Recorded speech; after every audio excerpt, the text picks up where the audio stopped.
You just go over the mountains over here and you're in high desert. You get past Ellensburg and it's high desert. So I spent a lot of time out there getting reference. Most of the reference came from Eastern Washington. I did a drive out to the Columbia Gorge and took a lot of photos, and also a lot of just reference imagery of just like, hey, this is what desert looks like, and big cliffs and stuff like that.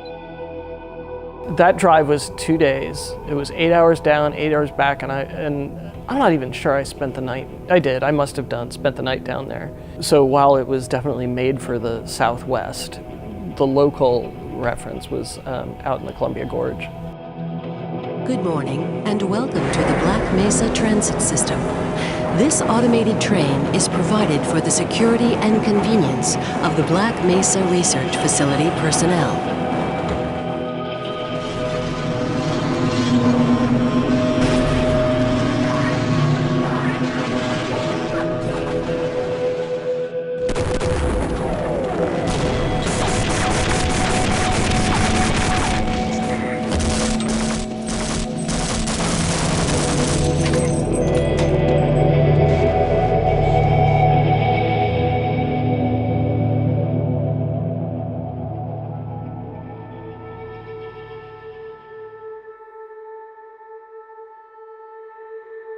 My name is Mike Harrington.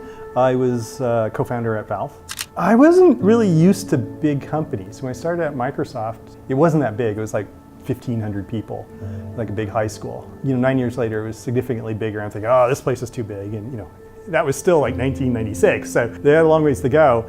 I told my managers like a year before, like, I'm leaving in a year and I'm gonna start a game company. And the first person I talked to was a good friend of mine, Michael Abrash. But at that time, he was trying to do something within Microsoft, and by the time it made sense, John Carmack had convinced him to go work at id. So how could he say no to that? And then I was having lunch with Gabe, and I said, Gabe, I'm leaving. I'm just gonna leave and I'm gonna start a game company. He goes, I wanna leave, I wanna start a game company. I'm like, all right, and that was it. On the surface, we should have failed. And realistically, both Mike and I thought we would get about a year into it, realize we'd made horrible mistakes, and go back to our friends at Microsoft and ask for our jobs back. But we did think that we knew a fair bit about software development, that there were expertise that goes into it. I think we also had some pretty clear ideas of how to design a company, right? So when we were building Half-Life, we were also designing Valve at the same time. We had no plan except for, by then, like I mentioned, Michael had gone to id. And he said, oh, you're starting a game company, you have to use our engine. So Gabe and I flew down to Mesquite to meet id. We spent a good deal of time with John Romero, and he told us, like, this is what you need to do to start a game company. You need to go out and hire some level designers and do that kind of thing. And we kind of understood the engineering part. And then, because we were Michael's friends, we walked away with the source code to Quake that day. We had no contract yet. We had kind of an idea of what it could be, and they just gave us a CD, and we had kind of the crown jewels of id, and that, game on. I think most of us had no game development experience. We were either amateurs working in our homes at night for fun, or some people were from the software world, but they had never worked on a game. I think we had 3 or 4 people in the entire company who had actually shipped a game when we started Half-Life. We have to figure out what is Valve's first game. So we have to come up with an IP. So everything is done from scratch. Gabe came into the office and he said, I read this story. I read this Stephen King story called The Mist. It's Stephen King. It's got monsters, people in a grocery store, fog comes in, monsters in the fog, use your imagination. We didn't want to write that as a game. That wasn't really the point, but it was just the tension and how it felt. Well, it was interesting. At first we had 2 games. Greg was working Prospero, I love that. And then Half-Life was originally called Quiver. My job was then build a team and figure out another game for us to build. That'll be the second game Valve ships. What features should it have? How is it going to be different from a normal first-person shooter? Every time the engine got a feature for Prospero, Half-Life stole it. And then Half-Life just started getting visually, more impressive and cooler. And eventually it just, because it was going to ship sooner, it just stole the resources from Prospero, and Prospero just faded away. I had this character, had like a floating orb, and wanted to have some effects on it. It's kind of magical energy something. And so I worked with them on that and came up with the first version of the beam effects. And they were using it, they were happy with it. And then people on Half-Life are coming over and like, what is that? How did you do that? So very quickly that got into Half-Life. The disaster sequence has kind of beam effects all over it, and we ended up using it for the Vortigons. Like there are a bunch of things that we were doing that we thought would help us tackle the problem of what video games were. And what video games were a rapidly changing field where at the time 90% of video games failed to turn a profit. And a few percentage of them were very, very profitable, right? So it was a field that really valued talent. Like I said, Gabe and I brought some people, and then, from there on out, we had to hire people. And, Romero said you got to hire level designers. So, we found some people who had industry experience. Worked on Rise of the Triad first as a pixel artist, and then went with Duke Nukem, and then everything just went nuts. But I was sitting in my office one day, and my phone rang, just out of the blue, and I pick it up, and it's this recruiter. Eventually, he hooked me up with Gabe, and they flew me up here. It was a big surprise. But then we started looking, the nice thing that we had is we had a whole bunch of people in the world who had been working on mods, and so we could start looking at those folks. And that's where we hired a lot of our designers. Steve and Guthrie, Steve Bond, John Guthrie were my favorite hires by far. Other than Doug, Gabe sent them an email and they're like, who is this scammer? Never heard of these guys. Just kids, like barely 20, I swear. And they show up and they're just the most creative, brilliant. Clever. Fucking clever. Steve had the magic ability to make stuff fun. The fact that those guys have been hired to go work on some game for some company, I think that was the start for a lot of people that something cool was going to happen, because those guys were already doing stuff that was cool. And then Mark showed up, and Mark actually knows how stories work, beginning, middle, end, and all this stuff, and he had all sorts of great ideas, and he also would just bring good ideas out of everybody else as well. Like the person who wrote more code on Half-Life was a chemistry major who decided to be an IP lawyer in Atlanta, right? And he ended up writing more code than anybody else. Or the creature designer for most of the AI for the creatures in the game was a manager at a Waffle House.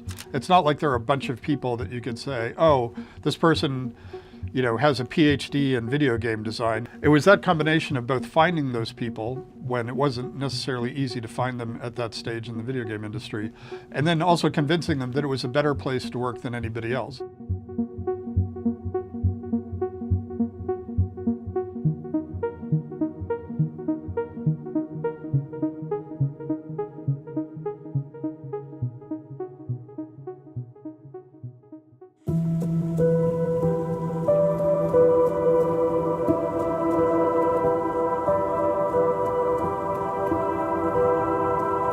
One of the things that I definitely learned was how to hire engineers. And we needed some engineers. For us anyway, we had licensed ID's engine, we're using the Quake engine. And one of the things me and some of the other engineers, probably Ken, were talking about was if it would be possible to use the save system to kind of like join our levels together in a really seamless way. So you get to the end of a level, save stuff, and then load some of it on the next level.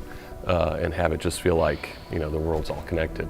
And so we had like every once in a while, a hallway or the train would get to a point and you would have a little stop for the level to transition. And so he wrote that code leveraged on top of just the save load code to do the transitions. And I think in Half-Life 1, we got most of the transitions were, a second or two. I remember when we went from 8-bit to 16-bit, like, hey, we don't have to have all our textures fit in a certain, 256 colors. That was a huge liberation. The two tech investments we made for Half-Life was to get to 16-bit color and skeletal animation for all the monsters. But at the time, it was completely revolutionary. Your Quake characters it's like a text file of vertex positions over time. I wanted so much more animation, and I wanted the animators to have the freedom to put in 100, 200, 500 frame of animation, if not more. And then you can do all sorts of other things because you have a skeleton, so it's like, oh, I can hook on a gun to a character. I can start to make changes of characters and replay the same animation or reuse most of the same model, so we can swap out heads, we can swap out this, we can swap out whatever. Like all the technology that went into the game to make it as fun as it is was not available one generation before. So licensing the Quake engine, which was, very mature and had level designers who'd grown up just goofing around with it. I wasn't heavily into scripting since back into Doom. Like my old Doom levels have a lot of weird, odd events in them. I think I asked Ken, is it possible that I could, have access to the character's animation, like a trigger? Like what I mentioned, I could make the guys go into an animation, I could make them run, and then I would configure everything. It was all hack. This is total hacky stuff. And that is mostly what I built, was like things like characters reacting and jumping out are made to look like, or I'd use a push brush to throw a head crab out to make it look like it launched at something. Or if a loud sound happened, they would respond, would cower. Gabe's dictate was, as you walked forward, something needs to happen like every 3 to 5 seconds. Yeah. The player stands still, the didn't have to be much. Universe can be quiet. But if they move forward, if they're active, the universe needs to play back something, needs to do something, even if it is a scripted sequence or even just an interesting sign or a sound or some vignette or something. So I came up with this interaction method where you could do little AIs where the characters would talk and interact with you a little bit. And then we wanted to do spectacle.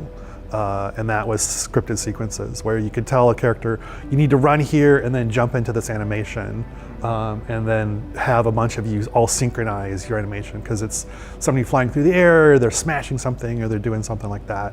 Yeah, and then test it and figure out like, oh, this is real easy to break. That was the roughest thing about scripted sequences, where you'd have like a head crab jumping on a scientist or something, and it's like, yeah, it works totally fine 90% of the time, but some people just sprint right at the scientist, and sometimes we have to put them behind glass. And sometimes getting the level designers making the player want to do the thing that gives them the most fun is a very subtle art. The tentacle sequence is probably the one I remember the most. You're playing it, right? That was the first time I think they melded together. Because you had your trigger so closely, and we wanted it to be triggered. So by the time you start to see it, you see the scientist flying through the air and hitting the wall.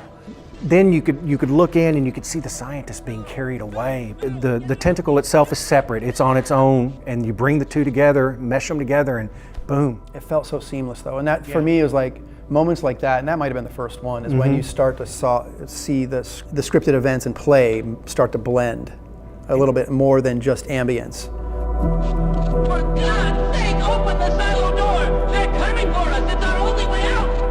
Oh my God, we're doomed! I remember Brett in particular had done some of the lab scenes where scientists would walk from one area to another and just look at a monitor.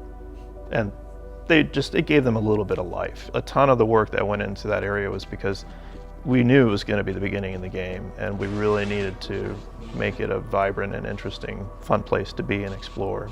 So originally they were designed to sort of be behind glass. They were just designed to be spectacle. Yeah, a little vignette. And then all of the level designers like, no, I'm gonna put that right in front of you. And I'm like, oh God, how am I supposed to make this work? It's not supposed to do it. Get away from there, Freeman. I'm expecting an important message. The run speed for the player was so insane. Yeah. It was like, what, 25 miles an hour or something? It was sprinting, You could get so far, so fast. And so you'd either have to make the scripted sequence like so quick that you could barely see what's happening. Most people weren't looking in the right place anyway, so you'd have to like get their attention with like a particle or a sound or lighting or something, and then you wanted them to see what was happening. But when we play tested, and if like a scientist was like being pulled into a vent or something, like people wouldn't just stop and like, oh, sometimes they would be like, oh wow, look at that. They just run straight ahead and just start shooting. It's hard when you think back to it to recognize that those kind of interactive moments were so new. Like people just hadn't seen them. It was worth it because no other games were doing that. No other games had that interactivity. No other games had that spectacle playing out in front of you. And It just added that whole feel of Half-Life. Gabe had started to develop this theory around interactivity, and the environment needed to let you do what you wanted and then react to it. So if you did something, if you shot your gun, there needed to be a bullet hole in the wall. If you did a thing, people needed, other characters needed to react. The world is acknowledging you exist. The world is acknowledging all of your actions. And that's this huge part of reinforcement. And you'd have these conversations where you'd be sitting in a design review and somebody'd say, that's not realistic. And you're like, okay, what does that have to, explain to me why that's interesting, because in the real world, I have to write up lists of stuff I have to go to the grocery store to buy. And I've never thought to myself that realism is fun. I go play games to have fun. And so we had to come up with some notion of what fun was. We knew it was an ad hoc definition, and it was the degrees to which the game recognizes and responded to the player's choices and actions, right? In behavioral science, you would say we were explicitly talking about what were reinforcers and what the reinforcement schedules were, right? At that point in time, that was a useful way of making design decisions. The point I would make is, if I go up to a wall and shoot it, to me, it feels like the wall is ignoring me. I'm getting a narcissistic injury when the world is ignoring me. So does this, to me, I was trying to convey to the user a sense of, yes, you were making choices, yes, you were progressing, which meant the game had to acknowledge that back to you. If you shoot at a wall, there have to be decals. If you kill a bunch of Marines, the Marines have to run away from you, right? You have to have this sense of the game acknowledging and responding to the choices and actions and progressions that you've made. Otherwise, it loses any sort of impact.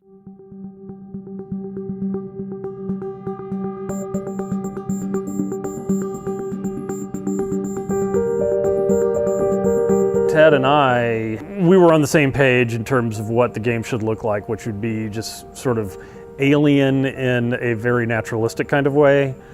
Like these are creatures from another dimension, another planet that look like they evolved in a way. And Chuck had he came from Duke Nukem. He made a bunch of monsters that went in a sort of a different direction. And for a while, the game had a hard time coalescing around a single vision. All the ones that looked like genitals were Ted's.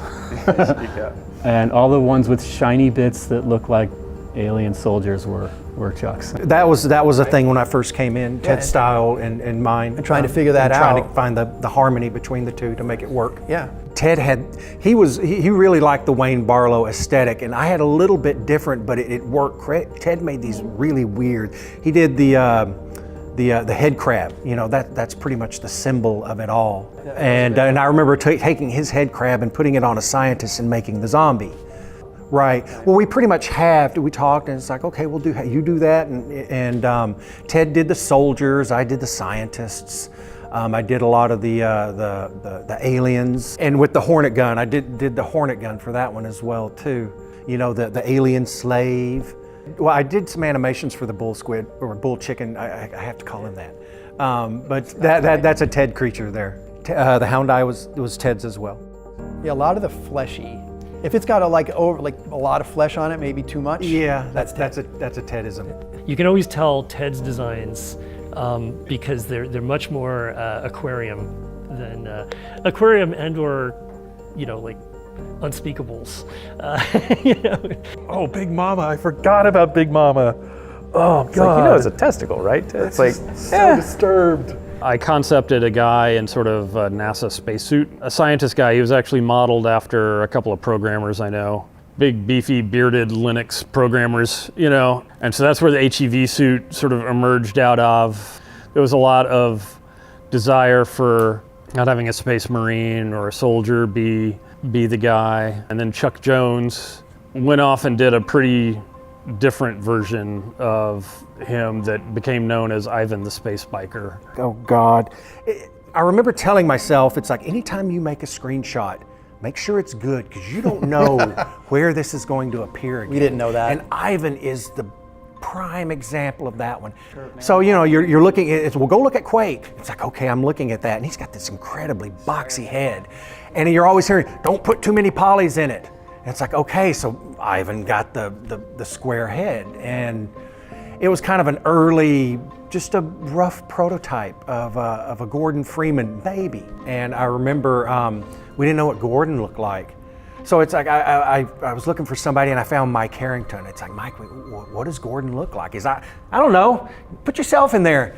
It's like, oh, okay. And so I went in and put kind of my likeness on the early Gordon model in the game.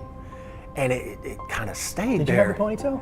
Well, I was ex-tattoo artist, so yeah, I definitely had. I don't have anything to work with now, but yeah, that point I had a ponytail on. If you play the game, you know that it's Chuck. If you play multiplayer and you see the model, it's clear. But yeah, if you look on the back of that, there's this little four triangles, and he's got a little ponytail back there. I did the G-Man, and again, that one was Gabe was talking about the Cigarette Man from X-Files. So we needed our own equivalent of that. Because after a while, after playing with the game for a long time, people realized like, hey, we made this character, and just in this one office scene in the beginning, you know, where he's behind the window and he's talking to a scientist or something, and he's like, he looks really creepy. It was late in the day that we thought, oh, okay, well, he's gonna be the big bad behind all of this.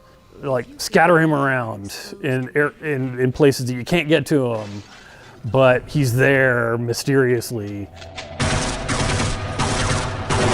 There wasn't enough in the beginning of the game. It's like, we need another monster. Head crabs weren't enough. It got kind of repetitious. I think I grabbed Ted and said, I need them to do this and this. And so he whipped it out in not much time at all. I'm gonna get the timing just right, and I have no time to do this. I'm just gonna bang it out. And then once it was working, everybody said, "Oh, just go back and sprinkle them back in the maps." And that was this. Because we introduced them a little earlier than we were planning on. Yeah, because they ended up being they weren't real tough. They weren't supposed to be tough. But they were ranged. But they're ranged, and they were fun, and they had a big show, and like that was showing off a bunch of stuff.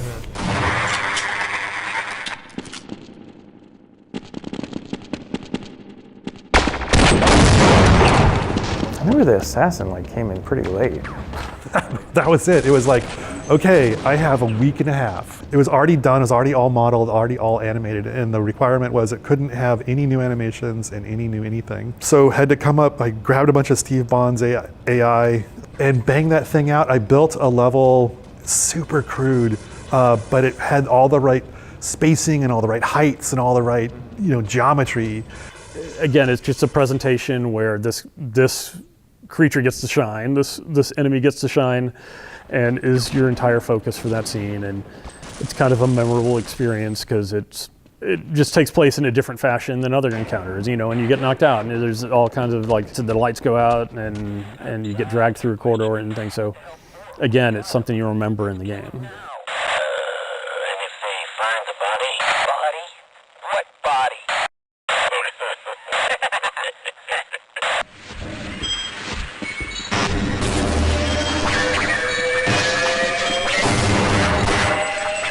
We just did a lot of playtesting and did a lot of level building and used all of the monsters and used everything that we had developed and started seeing which ones kind of stuck out a little oddly. Like we had the hound eyes that Ted had concepted and Kelly had done great sounds for them. And so they seemed like a very oddly plausible sort of alien creature. And Chuck did what we called the panther eye, which was this big black panther looking creature that also just had a big red eye for his face and a big shark fin coming out the back. And design wise, he seemed like this is a very useful creature. It's like when you design things, you like to have a gradient of difficulty, a gradient of escalation in threat. And so if we had these hound eyes, then this panther, bigger, scarier looking thing would be more of a threat. It was in the game for a long time and then sort of just worked its way out because folks couldn't find a way to incorporate a creature like that into the environment and make it seem reasonable. The Stuka bat was, it was something that I did. just a weird, another creature from the air. We had the chub toad that we were going to use as a feeding animal to help, and yeah, they had a mechanic to where they were going to use this to distract monsters so you could possibly get by. And it pretty much reached fruition to where we created the object, but then again, time became the factor and it had to get cut.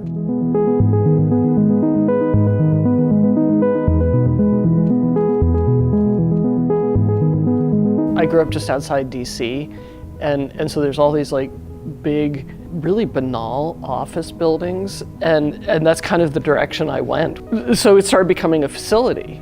And so I started making these kind of linoleum tiles and the drop ceiling, the concrete block wall, the black and white tile floor. She was like the texture artist for for most of the game. Yeah.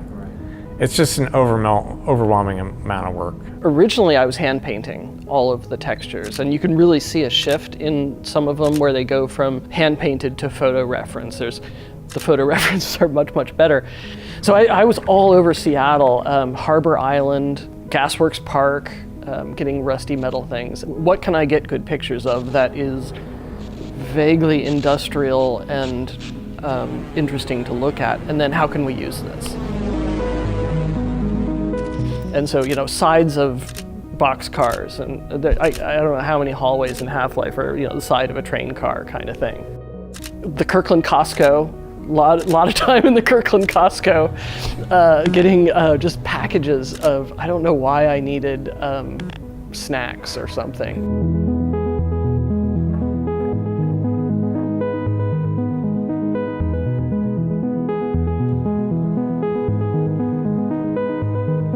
The first year was all about opportunity, and it wasn't quite as focused. We were finding our footing. We were getting into the 3 months before supposedly shipping in '97, and it's like, this isn't gelling. This is really not good.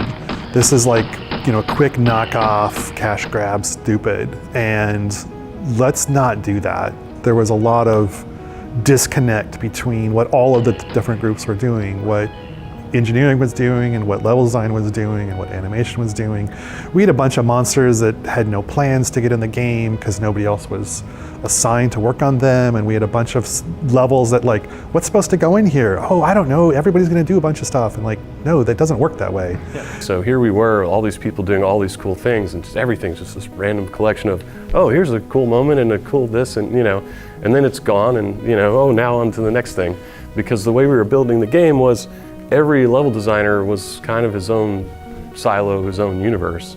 And I think that just grew out of our, kind of mod developer roots, but it wasn't cohesive, and it certainly didn't have a strategy for like maximizing any of that stuff. You must have been in the meeting when we reviewed all the levels. It was like the first time everybody piled into a room, right? And Gabe had his crazy Hellraiser chair with the beautiful Mac monitor, and we played for 2 days. He played everyone's levels. But I remember one moment he turned around. He was like this with his hair. He's going, "We're gonna fail. We're gonna fail. We're gonna fail. We're gonna fail. We're gonna fail." And I was just like, it blew me away. I was like, oh shit, this isn't good. We were doing our best trying to make this game and the story, and we had a schedule from Sierra, and it was a tight schedule. And we told them, like, we're not going to ship this, and we realized that you're not going to pay us to continue developing this, but we're going to do it anyway. Late is just for a little while, suck is forever, right? We could try to force this thing out the door, but that's not the company we want to be. That's not the people we want to be. That's not the relationship we want to have with our customers. And so Kelly and I kind of sat down and sort of tried to take an inventory of all the cool stuff we had built, and why weren't we just, building more on top of that? And those discussions kind of led to us building this kind of design cabal process to try to give some cohesion to the game and kind of changing the way we were approaching it. And so a cabal was a small group of people, multidisciplinary group. There's like an artists, level designers, engineers, and everything in that. And a small team that would write up a spec for a level. There was the arc that Mark had written, so we knew how that fit into the story. And we got a small group of people together, and we started with the beginning, and we went through literally what map do we need to build to tell us the story we're going to have to tell, and then what does that connect to, and what's the next piece and the next piece. The strongest and most influential thing that came out of them was, to me, the sketches. And they were really the visual meeting notes, right? We came up with a formula for how that worked. We had a certain percentage of the time where you were fighting, a certain percentage of the time where you're exploring, a certain percentage of the time where you're solving puzzles. And so we could apply that uniformly through the game, and that worked pretty well. Testing. Everything seems to be in order. Good morning, and welcome to the Black Mesa Transit System. This automated train is provided for the security and convenience of the Black Mesa Research Facility personnel. The whole opening of the game was specifically a reaction to how all the other first-person shooters were, whether they had cutscenes or not. Like sometimes, like they would just open without a cutscene, but you know you're standing in a room with a gun and there's a thing attacking you. So we could look at examples of all that, and I think there was expectation that that's what Half-Life had to do because every other game was doing it. I can tell you the number of people who started up the game, were staring at it, and then accidentally bumped their mouse and realized this is live. Yeah. And as simple as that sounds, it was mind-blowing for so many people because it was too much going on. This isn't real time, this is a recording, you know. That was sort of the way we, stumbled through a lot of the new narrative tricks. It was like, well, what can we do that you could do this in a movie or a story, but nobody's doing this in first-person shooters. You're this anonymous scientist and you're riding on this train into work and rolled the credits at the beginning. It was kind of like a cinematic experience almost. Like I don't think games had really gone down that road. It's so funny to look at it now because it's so primitive, but at the time it felt like you were really in this Black Mesa world. Pre-disaster survived from the first year, so a lot of that geometry was from that first version of the game, but in a very minimal way, right? Just the basic style of some of the hallways, the curved corners in the hallways, things like that. They more became sort of like Lego pieces that John could use and stitch together and extrude. And I know Brett did a lot of the raw geometry from pre-disaster, and then John did most of the work to ship it, and then the post and the train ride was all John, I think. The Sector C, so those are heavily influenced by NASA control rooms, with my favorite green hammerite, really influenced a lot of like we started with the kind of the consoles. I'm trying to remember, and then there was just lots of hallways and people were getting lost, and I did the color stripes to help people follow them places. One of the things that was actually super exciting was how quotidian a lot of it really was. You know, the lunchroom with the microwave, you press the button and it would go splat. My God, what are you doing? Yeah, all this work so you can start a microwave and blow up some soup, which was a reference to real life, because that happened regularly. Like, we regularly accidentally blew up. Ladle mostly, wasn't it? There were a few people who were just, challenged with kitchen appliances, and at one point we had a company fire. we had a lot of things going on in that kitchen. All of that stuff had a real kind of eloquence that in the late 90s, in a world where everything was so over the top, but we still got to go on flights of fancy. Welcome to the HEV Mark IV. I think like a super pivotal moment for me was when we came in this one morning and we saw the test chamber sequence that Kelly and John Guthrie and Wedge was in that office, and Dario Driller, they were all in this corner dark office where so much cool stuff happened. But so Kelly and John stayed up all night and did the test chamber sequence, and it's pretty much like the one we shipped. I mean, that was a lot of what went on in that room that we called the submarine. It was just improvisation, just what can we do to solve this problem? How do we connect what's happening before to what's happening after? This needs to be somehow important, but we just don't know what to do. John and I talked about it. I went home that night and I sort of sketched out maybe we could do something cinematic. We'll take the camera away, we'll turn the lights off, we'll do sounds, we'll just throw everything we can at it.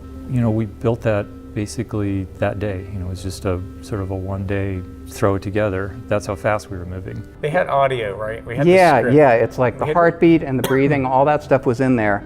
And I played through it and it was like, damn, I have not seen this in any medium, in anything before, experienced something like this, where this immersive experience of this actually happening like this. And at that point, it's like, okay, I see what it is we're doing.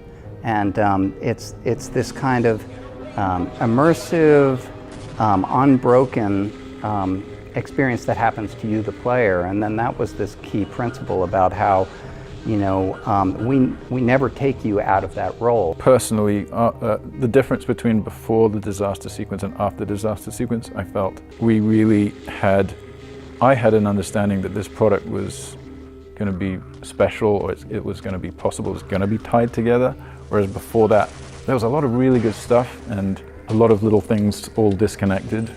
But you guys managed to tie two very different parts of the game together really well, and I thought, oh, okay, now I feel like we're on a track for finishing this product. To me, it shifted my brain to have a lot of confidence that this product's coming together rather than just generating a lot of content that exists independently of other content. One of the ways we were funding our development was we sold a preview copy of Half-Life to a video card company, I forget which one. And so they had in their contract that we had to deliver it to them by a certain date. And we got like the first 3 levels done for them. It was really a good milestone for us, just, you know, from working as a company, because hey, there was a deliverable, we got it done. And, you know, we shipped it off to them. And then I swear the next day it leaked. And I was just livid at first, which was stupid. But I was just like, oh, I can't believe you guys let this get out. Like, you know, this wasn't us, you know. And then it turned into something amazing where people started playing it. And it was all over, and we started, you know, seeing it, you know, online, what people were thinking about it. And I forget which magazine who said, usually we don't review, you know, beta software, but they reviewed it and said, this is awesome. And that gave us a tremendous amount of confidence. You know, it was an outside validation of what we were trying to do, you know, that it was the right thing.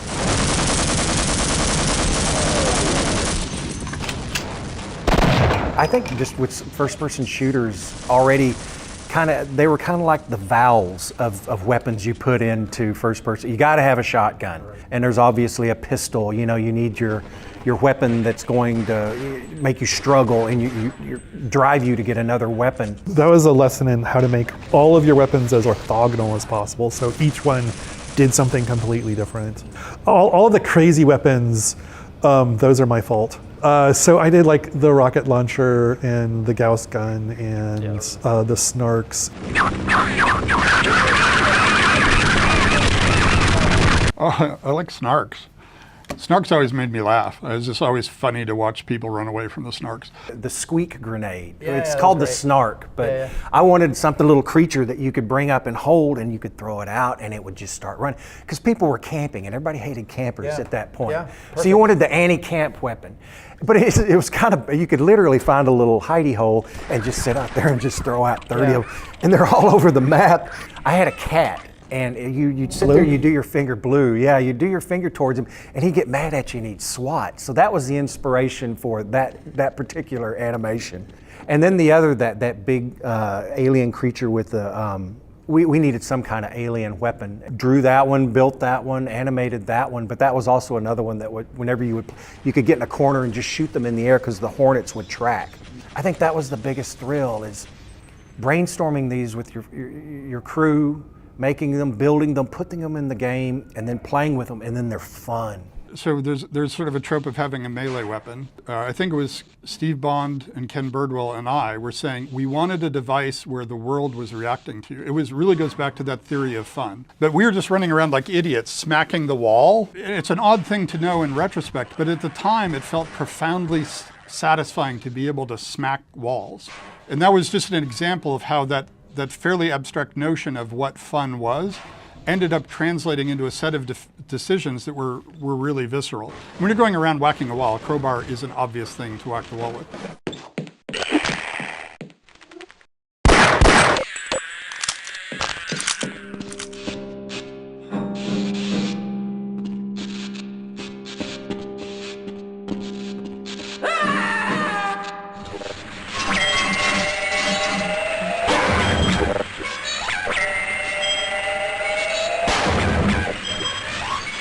If the sound could let you know what's going to happen, that's really makes it powerful. So we're always on the lookout for that in level design, in monster design, communicating, because the AI is often hidden from the player. So we use the sound to broadcast the internal state of the AI.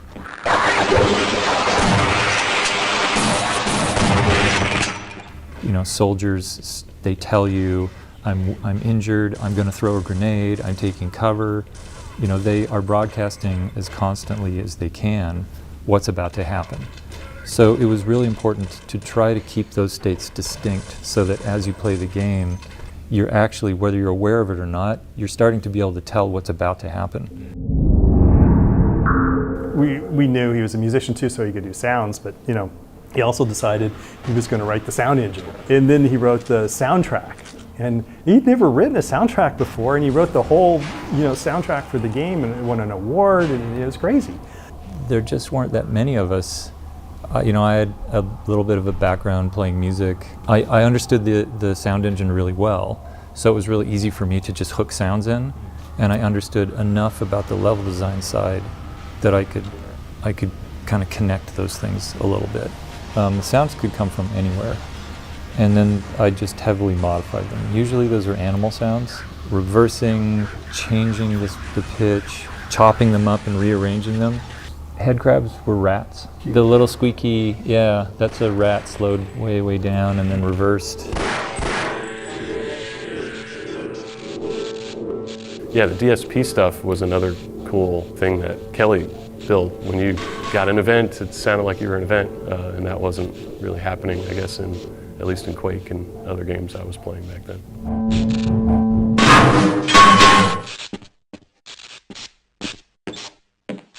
You know, we had these huge silos, these cavernous spaces. The day they had their own echoey DSP, it made an enormous difference, right? You believed the space.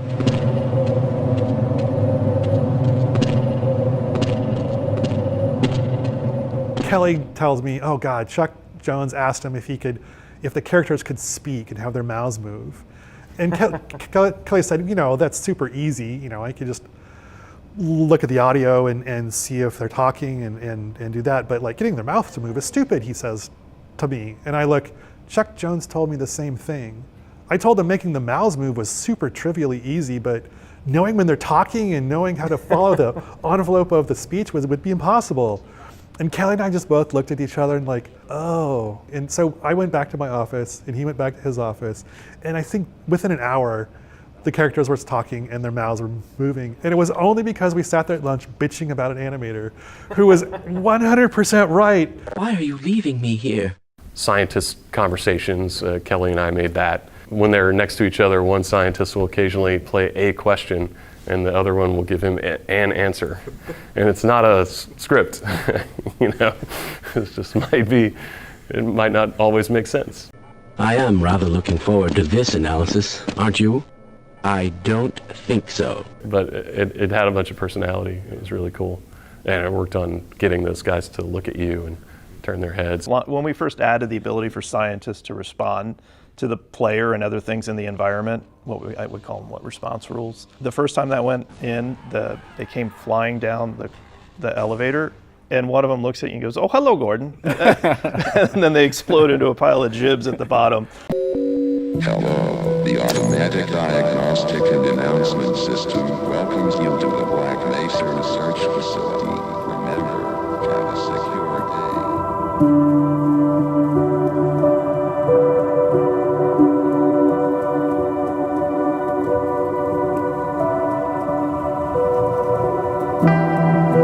I hadn't really started working on the biggest part of the game, which I ended up shipping, which was surface tension, prior to then. A lot of the work that I had done was the Alien Research Labs, which turned into questionable ethics, and all of that was ditched.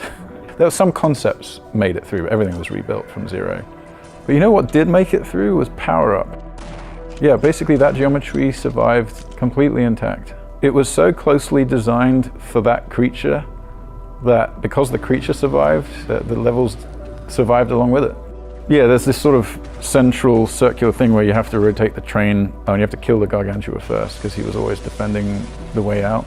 And then you have to go to like another area which looks very much like it was designed for Quake, because pretty much it was. There was a flooded pump room, and you have to drain the generator, and then you can switch the power on, and then you can take the train out. Yeah, I remember him being totally central to this whole thing. And then, well, how do we block the player? Which is, I mean, that's pretty much like design point number one for all level design. Okay, well, how do we prevent the player from just walking straight out through the exit? And you design backwards from there.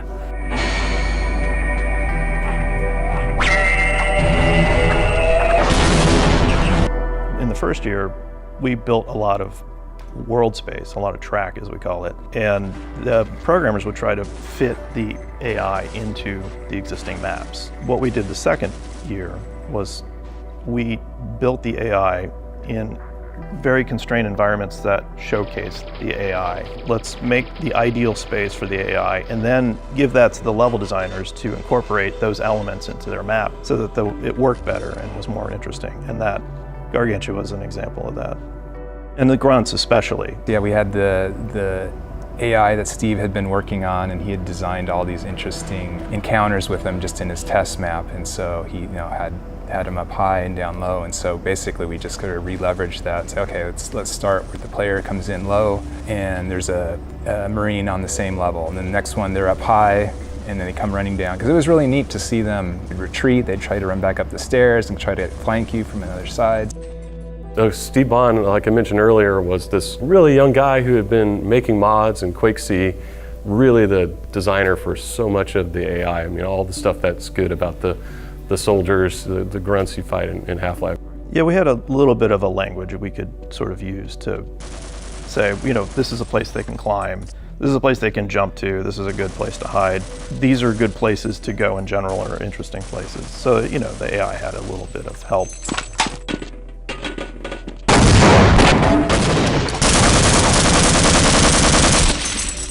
We were trying to build something that utilized, the train technology that Jay was working on.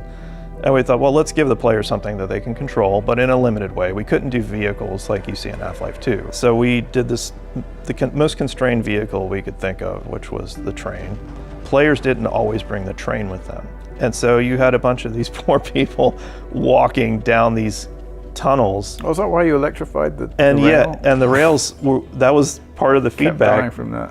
Part of the feedback was, well, you can just bypass all that, so we made the rails electric. It's like, well, maybe that'll teach them to bring the train with them. But the basic idea is, let's explore that, and then also reveal some of the hidden deep parts of the base, the abandoned areas where you might get a lot more of the Zen creatures. We had designed some of the ones that didn't make it into the game to appear there, bats that would dive bomb you, and while you're on the train, Stuka bats. And then we also tried hard to not make it feel like it was this super linear thing, so we tried to give little branches, and so there were some challenges there.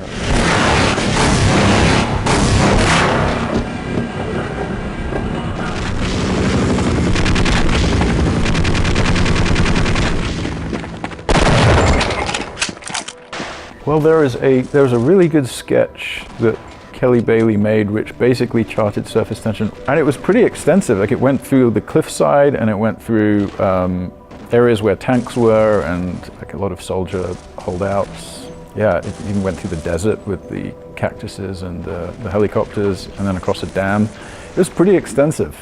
Yeah, when I saw that sketch, I was so motivated to just start building all of that stuff. So I ran ahead with a lot of level design, a lot of geometry, and it seems like a lot of it stuck in some way or another, which is really amazing. I did the dam, which was funny. I just did that in a day. Right. Like, it was like about 4 or 5 hours. I did a Hoover Dam thing because I like the Hoover Dam. I saw a concept of the cliffside. I think Harry Teasley built that render of the skybox. Yes. And I just thought, holy crap, this is perfect for Vertigo. Like, whatever we do here, we have to play on Vertigo and like narrow little ledges and places you would like to normally dodge a grenade that you can't.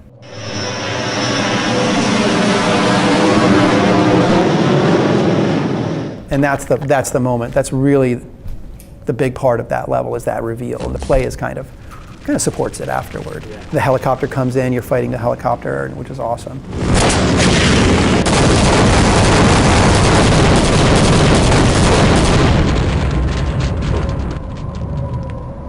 first of all, I had a bunch of textures, and then every time I made new ones, whoever was working on the new levels would be like, "Oh, fresh textures! I'm going to use those." Somebody making another level would start using them, and I was like, "No, this is chaos. We need to restrict this." So I started naming the texture sets by the level that they were made for. I was trying to enforce some sort of like visual cohesion, and so that really ended up working. There was one level I did, it was the introduction of the sort of the bounce pads, the alien bounce pads in the real world. Because, story-wise, like, okay, you're getting closer to hitting the alien world. So I was, well, let's get a little bit of alien world infection into the real world. So I had done it just as a visual thing. John Guthrie made it 10 times better. And that's actually where he found the photo of my daughter, because I didn't put my daughter in Gordon's locker. I hid her in like this destroyed office someplace, as a little Easter egg for myself.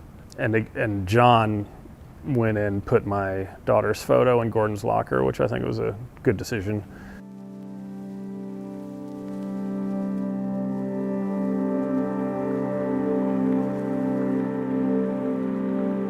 I still get questions about stuff that I spent 5 minutes on 25 years ago from people who've now thought about this for 25 years, and they're thinking that there's 25 years worth of development went into this. I'm like, on some level, when you start talking about lore, I'm like, well, there's Black Mesa. That was just a matter, we needed a name for something that was evocative. In that entrance, when you get off the train and there's that lobby where there's a big map on it, and when we were making that map, that was fairly early on, I put a dot in New Mexico. And then that turned into, I think Mark saw that, he was like, oh, where is that? This is where we are. And then he named it Black Mesa. That is a favorite thing of mine, actually. If you come up with a name for something and it evokes something, then you don't have to write the whole story. It's because it's a conspiracy plot. Everybody knows more about it than you do, so you don't have to answer those questions.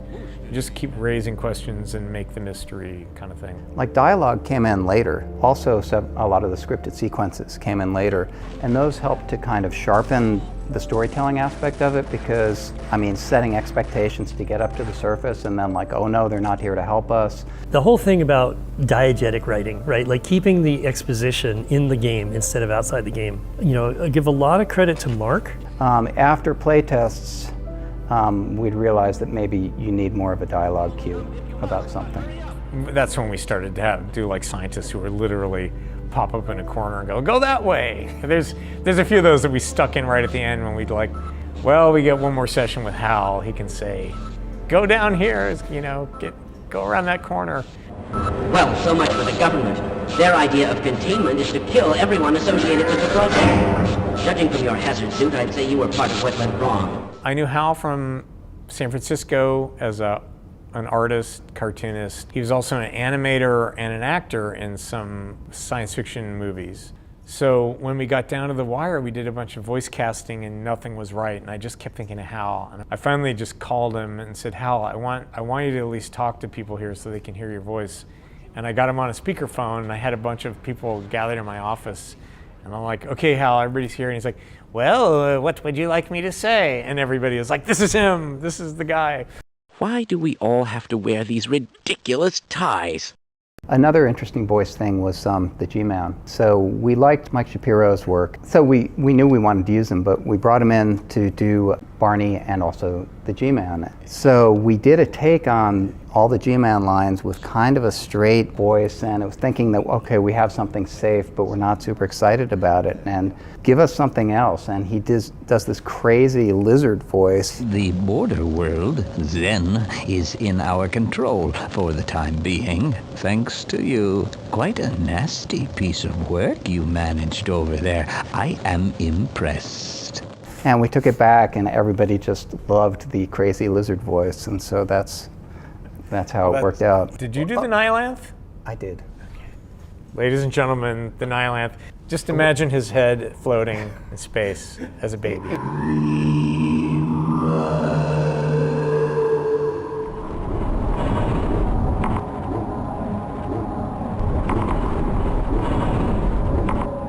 I went into Gabe's office and I demanded Gabe to either fire Ken or I quit. And Gabe just laughed at me. correct response from Gabe. Yeah, I was like, oh. Until Bill got there, I was the oldest guy there. It was hard because, you know, I had to go home in the evenings, whereas the young guys who just moved out from Florida or wherever, they did not have to go home in the evenings. I'd go home, see my kids. When they were in bed, I would come back down the hill to Valve. Nobody else I worked with had to get up to get their kids off to school in the morning, but I did. You're wired to just take full advantage of the situation. You put everything into it. So when we say we worked 18-hour days, that's no exaggeration. Yeah. Not at all. I can edit all day. I can design all day. I don't have to worry about anything. You know, 2 guys from Microsoft start a game studio with a bunch of incredibly capable, with an incredible team. You're gonna push yourself harder than ever before. I don't usually crunch real hard. I get it done in I come in, I work, I go home, and a lot of people were living really long hours. The classic. Well, I'll come in at 1 and then goof around for a while and then work late into the late at night. I was employee 17. There was a woman that was the kind of the office manager, and eventually Mona Lisa Guthrie came in at the desk. I was the only woman on the team. That was not awesome. I decided to become a baseball fan here after the birth of my first daughter, so she's the one in Gordon's locker, Isabel, but she's very special needs. She's 25 today.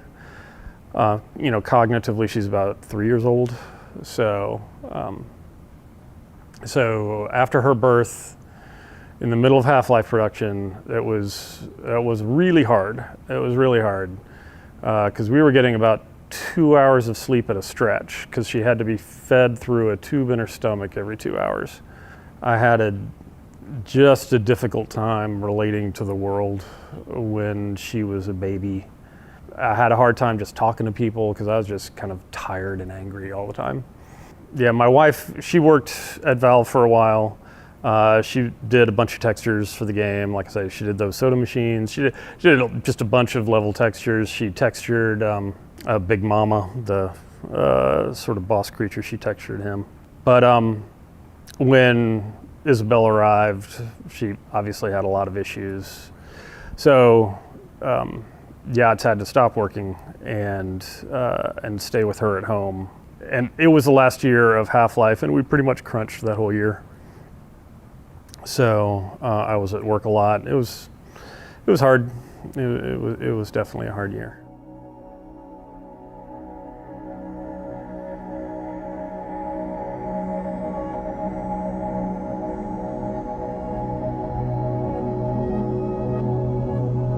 Games have often had this thing where they're just a little too attached to Star Wars, Blade Runner, Aliens. So it wasn't that hard to try to get people to go, let's think of something really alien. Like what Zen was initially was you're gonna go inside a huge alien organism and kill it or figure out how to turn it on or off or something like that. I didn't know we couldn't actually do that or what was involved. What does it mean to have alien architecture or a planet that's biologically defining the structures in it, as opposed to what the tools were good at, which is making rectangles? And then slowly it scaled back till it was more and more corridors, and that everybody was really good at. People were finishing up stuff and I was still working on Zen because it was like it went through a lot of iteration, or at least we're trying to figure out what it was. Different people were taking swings at it, either in static Weren't concepts. you under a bit of a timeline crunch for it as well? Yeah, it was the end of the game. Yeah. I wanted to cut stuff out and they're like, no, leave it in. I'm Right. like, yeah, but I don't have any support for this. Right. And then after a lot of it was built, is like, oh yeah, we're gonna change the gravity and give you a jump pack. That came later. And I was like, There's a lot of stuff, especially in Zen, where you're getting close to a first draft of some things, right? Because we just didn't have time, and we got to the end of the game, and so we considered not going to Zen, but the art concepts people did were so cool. For the Zen textures, I was deeply inspired by electron microscope imagery, and we had so much of that regular structural texture material that I wanted to do something more organic. Insects as well. I think there's a lot of textures that were based on beetles. That was really fun and incredibly challenging levels to make because that editor was not friendly for organic shapes. I built the little behaviors for the tree that hits you if you get too close, and the light stalk that kind of hides. But Ken did a bunch of AIs there, the floating controller guys. And the flying guys were great, but you had to set up air nodes for them to travel properly. I prototyped a lot, and some of those prototypes were used in the final battle, I believe, and also for the Gonard, which I think Randy did. We, at some point, have to stop polishing. At some point, we have to, like, it is what it is. And if the player hasn't had fun up until that point, well, then we failed. They're not going to get to that point, so who cares? It just has to finish, and it did. Yeah, and there's always Half-Life 2 to win them back. I love that sensation of being alone in an alien dimension, but the experience that people really liked in the game was scientists pop up and Barney pops up and you have companions and you have this feeling of companionship around you with all the other stuff that's going on. So a lot of people miss that, which I understood, and I think if we'd had thought about the ending from the beginning, we would have figured out some ways to do that a little more.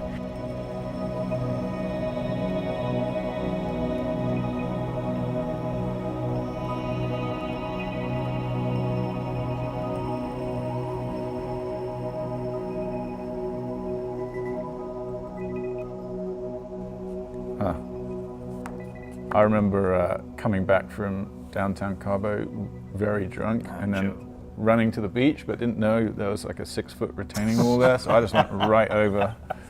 And then I was hurting so much I slept the night where I fell. Yeah, I woke up the next morning. I had never heard that a really story. Stiff neck. Oh my God.